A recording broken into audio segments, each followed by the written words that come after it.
White woman gives birth to a black baby. What her husband did next shocked everyone. The cry came at 3:17 a.m. Not a weak whimper, not the delayed shallow gasp that makes doctors exchange worried glances. It was a full-bodied, deep-chested wail, a sound that filled every inch of delivery room 4. Rachel Thompson lay flat on the hospital bed, soaked in sweat, her fingers gripping the sheet like it might keep her anchored to the world. She was exhausted, but awake fully, painfully awake. She had waited 7 years for this moment.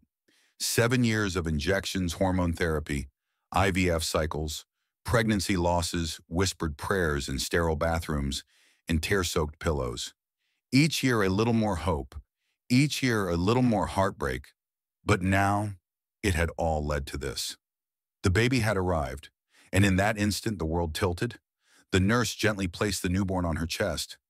Rachel instinctively reached out, heart racing, but something made her freeze, not from joy, not from fear, from disorientation. Her baby was warm and healthy, but his skin, a soft bronze tone, not pink, his curls tight, dark spirals, his eyes deep-set and earthy, unlike either hers or Mark's. Rachel blinked once, then again. She wasn't hallucinating. The baby looked nothing like her or her husband. The doctor's hand hovered in hesitation. The nurse cleared her throat softly, and then silence. No one said it aloud. They didn't need to. Mark stood a few feet from the bed, her husband, the man with fair skin, sea-blue eyes, and ash-blonde hair. The man who had chosen Noah's name before the first ultrasound, who painted the nursery soft green with white stars, who held her hand through every round of heartbreak. He said nothing. He didn't yell, didn't accuse. He just took a step back. Rachel looked at him, her voice barely a whisper. Mark. She didn't finish. She didn't have to. He turned around, opened the door, and left. No slammed door. No angry words, just absence. And just like that, Rachel was alone. Alone with the child she had fought so hard to bring into the world. She held him tighter now. The weight of him in her arms felt surreal. Noah, that was the name they had picked together. Noah James Thompson. A name etched on tiny blankets. A name scribbled in journals. A name whispered during sleepless nights full of longing and hope. Now he lay quietly on her chest, his breath soft and even, his body warm, his presence undeniable. But the room no longer felt like a celebration. It felt like a courtroom. Even she couldn't escape the question ringing in her mind. How could this be? The nurse brought in breakfast the next morning. She didn't say much. Another came in to check vitals. She avoided eye contact. No one asked the obvious question, because they'd already decided on an answer. Rachel wanted to scream, not from shame, but from a desperation to be heard. She hadn't done anything wrong. She hadn't strayed, not in thought, not in action. Noah was her child, her miracle. So why did it feel like he was also her undoing? That night when the lights dimmed and the hospital settled into its usual 2 a.m. stillness, Rachel whispered into her baby's ear, "You didn't do anything wrong, sweetheart. I don't know what's happening, but I love you. I will love you no matter what anyone says." Noah stirred, yawned, and nestled closer. He didn't need answers. He needed love. And love she still had in endless supply. But trust was fading, not just in others, in herself. Sometimes the loudest accusations are made without a word, and the cruelest verdicts come dressed in silence. The morning sun crept into the hospital room through beige plastic blinds. Outside, the hallway bustled with clattering carts and soft footsteps. Inside, it was too quiet, too still. Rachel hadn't slept. Not because of the baby. Noah slept like a dream, his tiny breaths even peaceful. No, Rachel couldn't sleep because her thoughts wouldn't let her. How could this have happened? Mark still hadn't returned. No text, no call, no message. But what hurt more wasn't his absence. It was the way the world that stayed behind had gone quiet in all the wrong ways. The nurse who used to call her sweetheart now simply nodded. The food delivery aide dropped the tray and walked off without a glance. A young resident who had once chatted eagerly about IVF treatments now kept her eyes glued to the chart. Rachel was still the same woman, still the same patient, still the new mom. But something about her had changed in their eyes, and no one had the courage to say what they were thinking. Around lunchtime, the door opened. Lisa, her best friend from Seattle, walked in. She had flown in the day before, holding Rachel's hand through labor crying when Noah was born. Now she offered only a half smile and an awkward hug. Just stopping by real quick. My flight leaves in a few hours, Lisa said. Rachel nodded. She didn't ask why Lisa suddenly had to leave. She already knew. Everyone was afraid of what hadn't been said out loud. Rachel held Noah close. Again, again, and again. Every time she looked at his warm brown skin, she felt both comfort and confusion. A strange ache in her chest. She wanted to believe with all her heart that nothing was wrong, but the world around her didn't believe it. And now she'd started to doubt herself. She began replaying every moment of her pregnancy like a detective at a crime scene. A sonogram at 10 weeks. A fertility group brunch with unfamiliar faces. A week when Mark had the flu and slept in the guest room. Could something have happened she didn't remember, but the answer kept returning the same? No. Nothing. No one. Not ever. Still, her mind whispered things her heart couldn't silence, and that whisper grew louder in the void Mark had left behind. She was a mother now, but suddenly she felt like a suspect. A woman judged not by a jury, but by glances, distance, and the words no one dared speak. Even Noah's tiny face, so calm, so sweet, felt like it was asking, "Why are they all looking at you that way, Mama?" That night it rained, soft, persistent, a kind of rain Rachel once loved. But now it felt like the drip, drip, drip of every doubt pressing into her ribs. She picked up her phone. No missed calls, no messages, no congratulations from Mark's parents, no text from her own mother, no pictures posted, no flowers sent. The absence of acknowledgement was almost louder than the birth itself. Rachel scrolled back through old texts. The ultrasound photo Mark had framed, the video of them painting the nursery, his voice in a message saying, "I just know he's going to have your nose." And now nothing. Noah stirred in his sleep. She reached down and touched his cheek. His skin was warm, soft. He didn't look like her.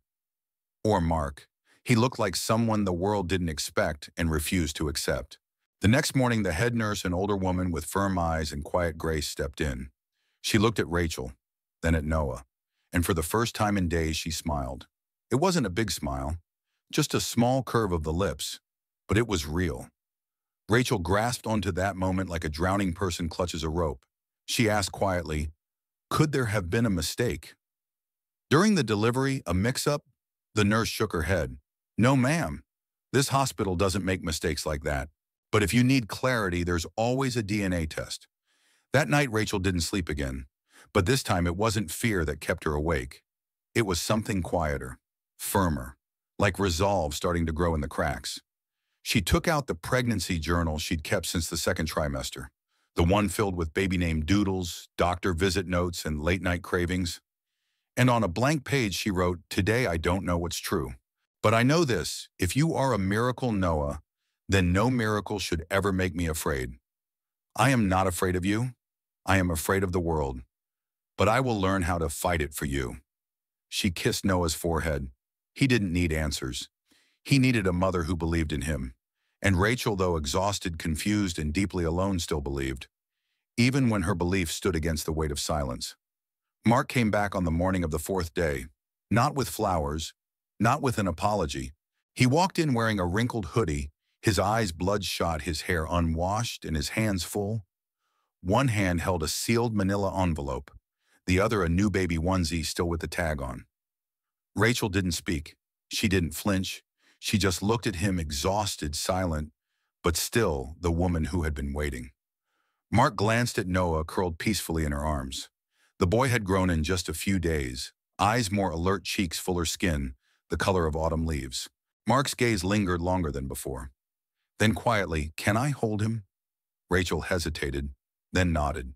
He took Noah gently into his arms, held him close, studied his face like a stranger trying to remember a dream. "He looks like my grandfather." Mark's voice cracked on the last word. Rachel blinked.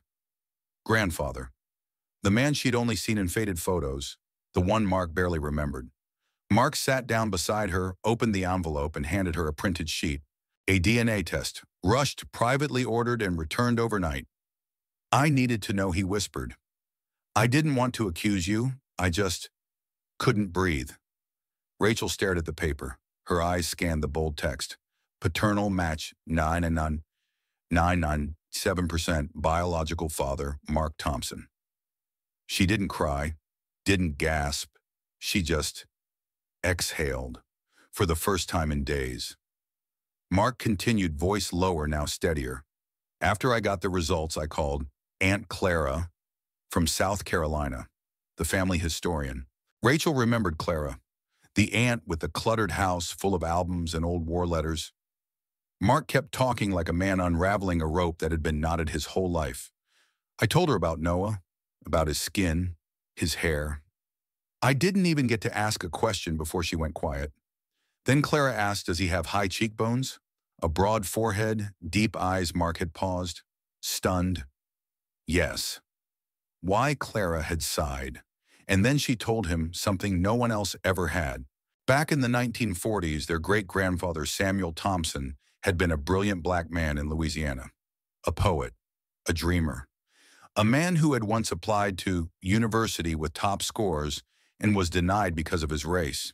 He fell in love with Evelyn, a white woman from a strict family. To be together, they fled north, changed their names, destroyed records, passed as white. They had children, raised them in silence, buried every trace, and it worked. The world saw them as white. Their children believed they were white. Mark believed he was white, until Noah was born, and history came knocking. Rachel stared at Mark, not with anger, not with pity, but with something like awe. This wasn't just about her anymore, or him, or even Noah. This was about a truth buried for 3 generations, finally breathing again. That night, Rachel lit a small lamp beside Noah's crib. She held the DNA report in one hand. In the other, her baby's foot wriggling softly. He had no idea the chaos he'd stirred, and yet in his small body he carried a story bigger than any of them. The next morning, Mark showed her a photo Aunt Clara had texted. The image was old edges, singed black and white, fading to sepia. A man in a vest standing tall in front of a clapboard house. Eyes sharp, jaw strong. Something in his face pulled Rachel in. That's Samuel, Mark said. And look at this. He pointed to the cheekbones, the forehead. Noah's face mirrored his, almost exactly. They printed the photo, framed it, hung it beside Noah's crib. Rachel looked at it and whispered, "Welcome home, Samuel." That afternoon, she called Mark's mother, told her about the DNA, about Samuel, about Noah. The silence on the other end was deafening. Then came the click. The call dropped. Or maybe it was ended. Rachel didn't cry. She understood now some people weren't ready to open doors that had been locked so long they forgot there was even a room behind them. Later, Mark pulled out a small box of family keepsakes he'd never really examined before. In it, tucked under birth certificates and high school rings, was an unlabeled photo. Rachel looked closer. The man in it had deep skin and kind eyes. He wore a suit, but not proudly, almost like he was hiding behind it. Mark stared. "I think that's him. That's Samuel." Rachel took Noah's hand, placed it gently over the photograph. 3 generations, 3 faces, one story returning to the surface. That afternoon, Rachel brought Noah home. The little house in suburban Detroit looked the same white fence, same potted plants, same gallery of family photos on the wall. But Rachel had changed. Or maybe she had simply begun to see things that were always there, hiding in plain sight. Everything in the house suddenly felt like a question. Every drawer, every photo frame, every piece of furniture, a relic of a story someone had tried to edit. While Noah napped on Mark's chest in the living room, Rachel moved quietly through the hallway. She didn't know exactly what she was looking for, but her hands moved with purpose, as if something was calling her. In the guest room closet, once Ellen's room, Mark's mother, who passed away 3 years ago, she found an old wooden box. Dusty, heavy, inside tax forms, holiday cards, school photos, and then, tucked at the very bottom, a leather-bound journal. The clasp was rusted, the corners worn. It smelled of old paper and something older secrecy. Rachel opened it.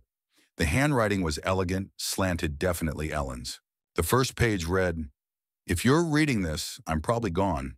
And if it's you, Rachel, then I'm sorry. I couldn't find the strength to say this aloud. But if you're holding this journal, then perhaps the time has come for the truth to come home." Rachel's breath caught in her throat. She turned the pages, slowly. And what spilled out wasn't just ink. It was grief, shame, history. Ellen had written about the summer of 1979. She was engaged then, young, naive. Until one day her own mother, Evelyn, the very woman who had once run north to live in secrecy, pulled her aside and said, "We're not all white. Your grandfather was a black man." Ellen had been stunned, not angry about the race, but about the lie, about the silence, about a family tree that had been pruned and bleached until it looked acceptable. She didn't tell her fiancé. She didn't tell Mark. She buried it, like everyone else. Ellen wrote, "People can live with almost anything except the feeling that they were never trusted with the truth." Rachel's hands trembled as she turned the page. Inside the back flap was a sealed envelope, labeled only, "The only photo I couldn't destroy." Rachel opened it. Inside was a small photograph, burned along the edges but still intact. A man in a wool vest standing with quiet dignity in front of a white clapboard house. Samuel.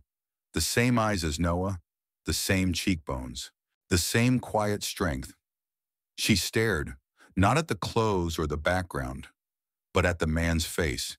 It was Noah's face, just older, weathered, unapologetically real.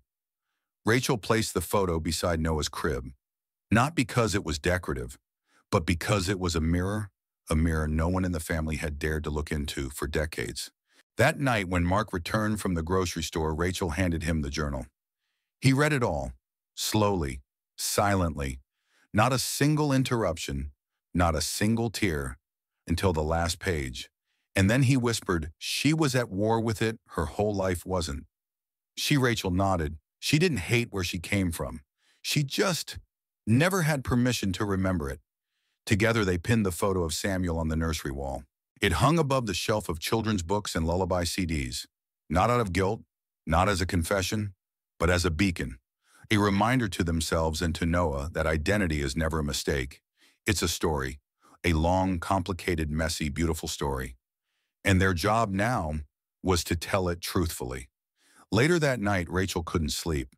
She sat beside the crib watching Noah breathe, dreaming whatever babies dream. The house was still. And for the first time since the hospital, Rachel wasn't afraid. Not of the neighbors, not of the rumors, not of what Mark's family would say, not of Noah's skin, or curls, or questions. The only thing that frightened her now was the thought that this story might be lost again if she didn't keep telling it. 1 month later, they packed up the car and left Detroit. Mark had taken time off work. Rachel paused her lesson planning. Noah, now just over 3 months old, rode quietly in the back seat, his tiny hands twitching in sleep. The road stretched long and flat beneath a pale morning sky. They passed cities, towns, gas stations, rows of cornfields. But this wasn't just a road trip. It was a pilgrimage. Not south, but backward. Not into geography, but into truth. They arrived in South Carolina on a humid afternoon. At the edge of a sleepy town sat a weathered white house with creaking porch steps and ivy curling up the posts. That's where Aunt Clara lived. She opened the door before they knocked. Wrinkles framed her eyes like parentheses of wisdom. And when she saw Noah in Rachel's arms, she covered her mouth and whispered, "I never thought I'd live to see this face again." Inside, the air was thick with stories.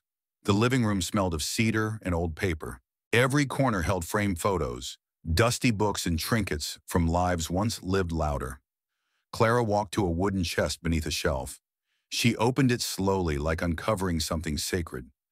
Layer by layer, she pulled out memories, black and white photos of Samuel and Evelyn, a real birth certificate, Negro typed in bold letters, a stack of handwritten poems dated 1942, 1945, 1949.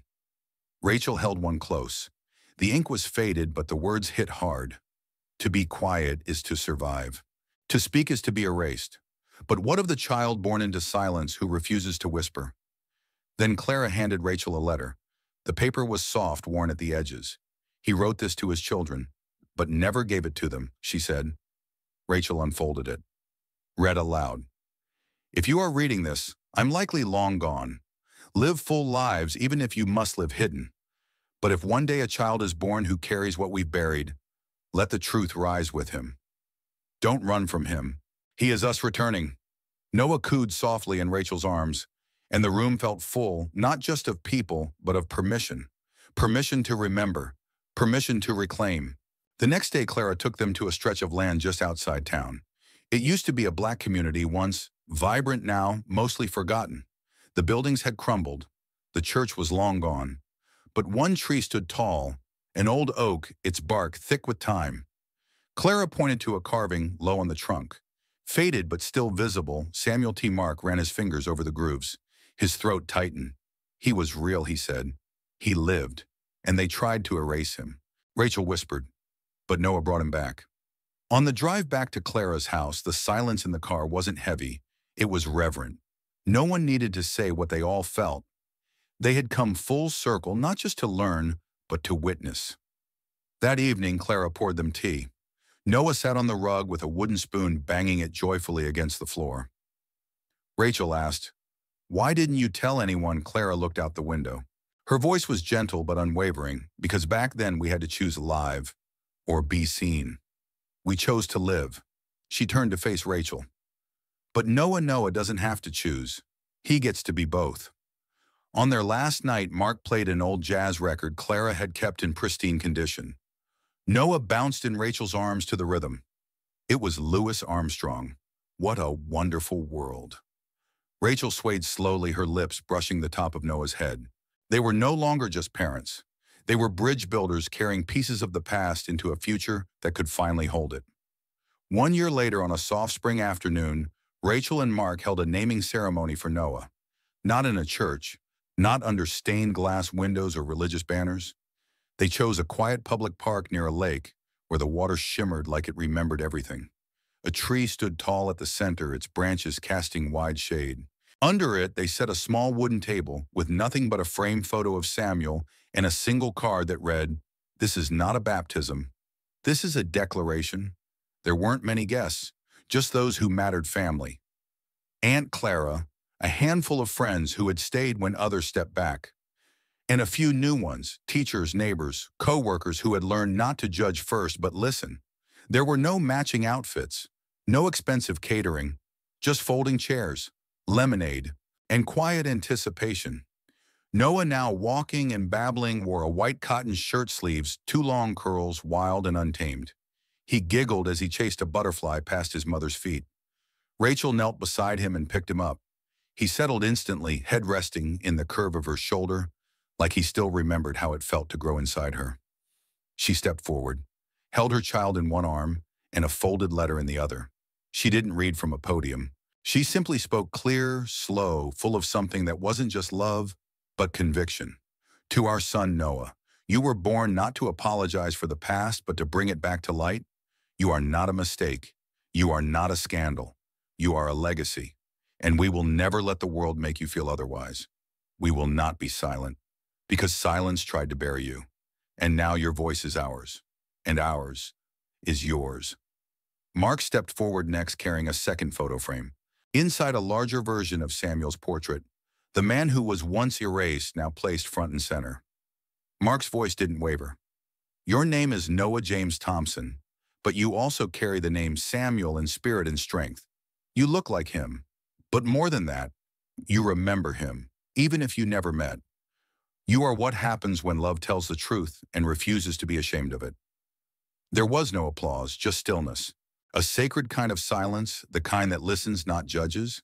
Some wiped their eyes, others just smiled. And in that moment, it was clear, this wasn't just about Noah. It was about all the children who had ever carried untold stories in their skin, and all the families who finally decided to say their names out loud. That evening, Rachel posted the photo of Noah standing beside Samuel's frame. She captioned it, "One day they told us this child didn't look like us. But maybe we just didn't know what we looked like until he arrived."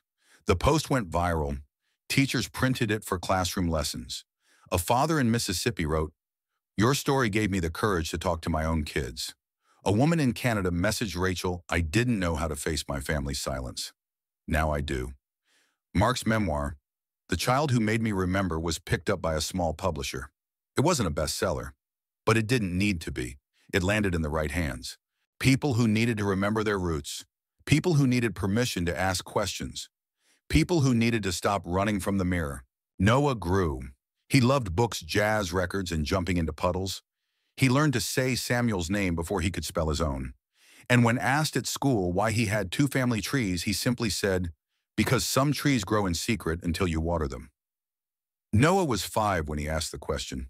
Rachel was folding laundry in the bedroom when he wandered in, holding a photo of Samuel. His voice was quiet, almost too soft to hear Mom. Were people sad when I was born? Rachel froze for just a second. Not because the question shocked her, but because deep down she had wondered when it would come. She sat on the bed, patted the space beside her. Noah climbed up, still holding the picture in his small hands. She didn't lie. She didn't rush. She placed her hand gently on his back and said, No, baby. They weren't sad about you. They were sad because they didn't know who they were yet, but you helped us remember. Noah nodded, the way children do when they don't understand every word, but feel the truth behind them. He placed the photo back on the dresser and ran off down the hall, his footsteps echoing against wood floors, his laughter rising and falling like music. Rachel stayed seated, her hands resting in her lap. That question, so simple, so innocent, had once paralyzed a hospital room. It had nearly shattered a marriage. It had exposed generations of silence. But now it was just that, a question, and one that no longer held weight. Rachel and Mark no longer feared the looks in grocery stores. They no longer worried about whispers or questions, because now when someone asked, they didn't explain with defensiveness. They answered with pride, Yes, that's our son, and that's his great-grandfather, and this is our story. Their story made its way into classrooms, into dinner table conversations, into the hands of people who didn't know they needed it until they did. And somewhere between the pages and the photos and the memories, Noah became more than a child born into mystery. He became clarity. When Rachel tucked him in at night, she no longer whispered promises out of fear. She simply said, You don't need to apologize for your truth. You just need to live it, and we'll always be here to listen. Noah would grow. He learned to ask bigger questions. He learned that the world is not always kind, but it can be honest. He learned that love doesn't erase history. It reveals it and holds it with care. And every time he laughed, every time he said Samuel's name, every time he stood tall in front of a world that once looked at him with confusion, he'd be rewriting the legacy that once tried to forget itself. Some children come into the world to live. Others come to awaken it. And Noah was both.